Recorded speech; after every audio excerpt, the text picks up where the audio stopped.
Ito guys, gusto kong mag-mid lane kasi 48% lang ako kaso hindi bigyan ng pagkakataon. Kaya mag-jungle na lang ulit ako. Tagal ko din nakakapaglaro pero sigurado sure win to. Dito muna tayo sa blue kung may pagkakataon. Raid natin yung red niya.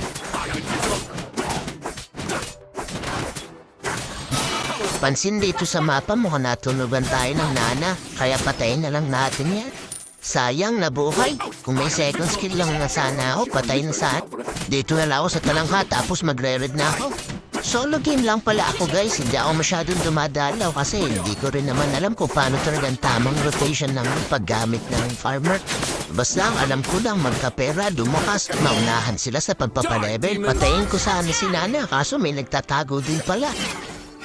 Masyadong naging ready dito pero importante hindi ako namatay. Kasi mabubuhay na yung turtle. Di na ako umuwi. Walang tayo na konting buhay dito. Tapos turtle agad. Napansin ko kasi sa play kanina, nabulok na ako. Mas bulok pa yung kalaban. Low life na ako. Tapos sahamon yung core nila. Pero nakuha ko pa rin itong turtle. Kabado malakas to. Doon sa mga kampi kong labalaban, pasensya na. Pero wala akong plano tumulong. Unahin ko itong farm. Ito din pala ang dahilan kung bakit puro ako farm. Level 6 pa lang yung core ng kalaban. Ako level 7 na. Dahil sobrang gap na ang kalaban, ito na yung panahon para sumama ako sa flash. Kaso may nakita akong moving farm. Pansin nyo ba yung roam nila level 4 lang? Ito pala yung second turtle ko. Di na makakontest yung core kasi sobrang gap na. Dahil nga sa kaka-farm ko, pansinin nyo yung mid lane nila. Level 10 na ako. Si Nana level 6 pa lang. Naisip ko dito kung gap ang mid, gap na rin tong gold. So patayin na natin to. Ito pala yung second key ko. Tama, hinala ako. Level 7 lang. Mawasiwasin lang ito ng kabayo ko. Habang nagpaparma ko, may nakita naman akong walking farm. Patayin na rin kita.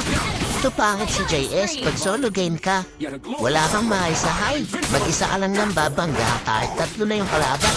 Ito, pa-turtle namin. Sobrang gap na ng kalaban. Payo ko lang sa inyo pag ganito, huwag kayo masyadong umadjust. Freeze lane nyo lang para masyado silang magmaasim at mapatay ng natin mong tayo. Ganyan.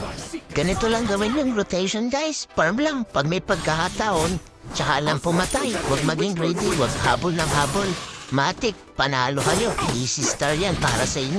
Check nyo to guys. Kahit kakampi ko, layo ng gap. 14 ako, 11 sila. Yung kalaban naman namin, lahat puro level 9. Patayin lang namin tong red pagkatapos tapusin na tong laban. Baka makambak pa kami. Sayang tong content. Eto na, papasukin ko na. Magwawala na ang kabayo ni Lomord. Baka tapusin ang laban.